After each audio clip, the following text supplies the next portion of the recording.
wine, wildlife, and a trip around the world all in one afternoon. The Zoo in Forest Park is getting ready for its upcoming wine safari event, pairing global wines with animals from the same regions.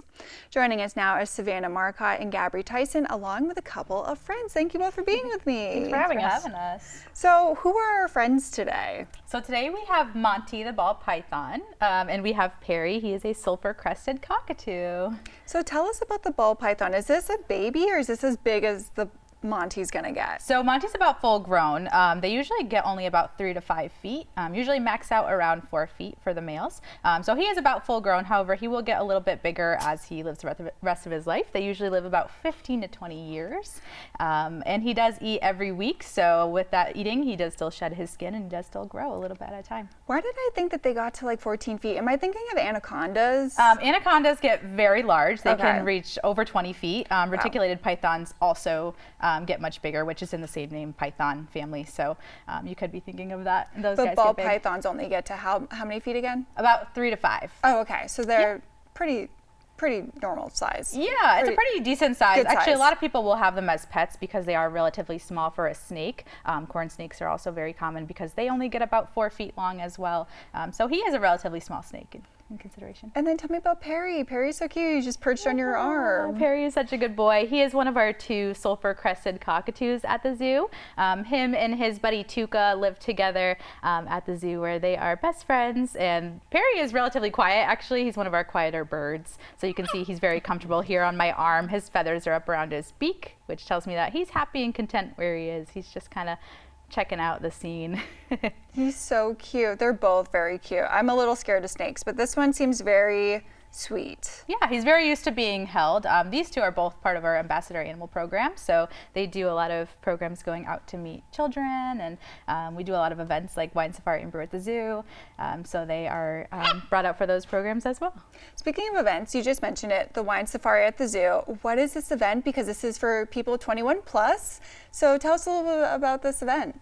Yeah, so Wine Safari is one of 2 adult-only events that we host at the zoo. The concept of Wine Safari is we pair animals from around the world with a wine from the same region. So as guests travel around the world at the zoo, they get to meet animals from different places and then sample the wines from that same region. So it's a really fun concept and a great way for adults to maybe re-engage with the zoo if they haven't been in a while or if they have grown children and they haven't had a chance to come back.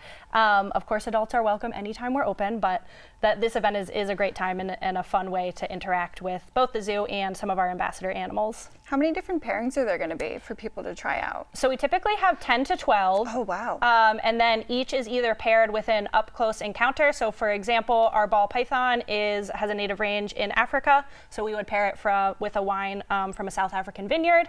And then they might move on to visit our friend Perry, who is native to Australia, and try an Australian wine. But yeah, typically we have about 10 to 12 different wines or countries, and that's either paired with an up-close encounter or a keeper talk. If it's a bit of a bigger animal that we can't take out of its enclosure, we have a keeper or an educator stationed there to give you more information about the animal that you're meeting. Are people able to interact with the animals, or are they just allowed to admire them from afar? Yeah, it depends on the animal. So for our snake, they would be more than welcome to touch or pet the snake if they wanted to.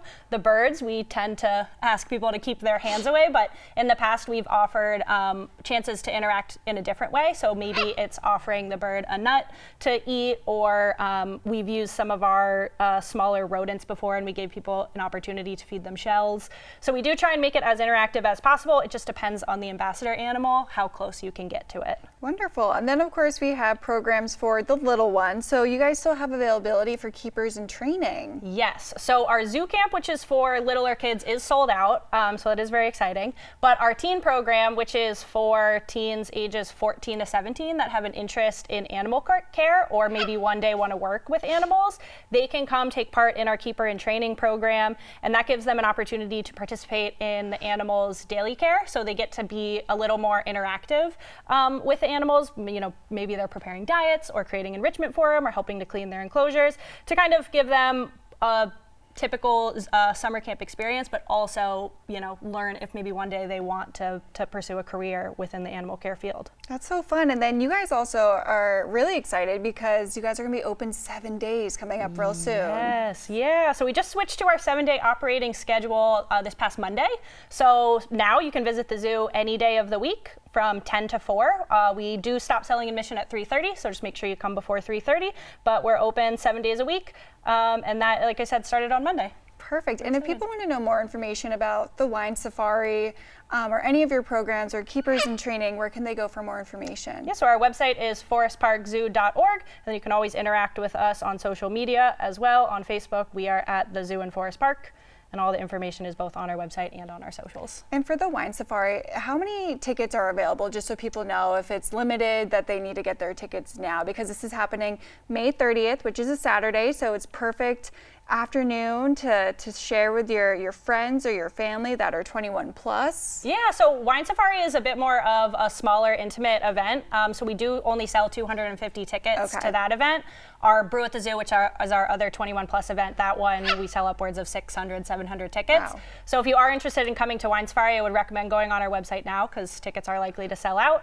And then that way it's you get a little bit closer with the animals. You have the zoo to yourself and the other 249 guests, but it gives you a bit of a closer experience to interact with our animals. Perfect. Well, thank you all for being with us today. Of course, thanks for having us. Thanks so much.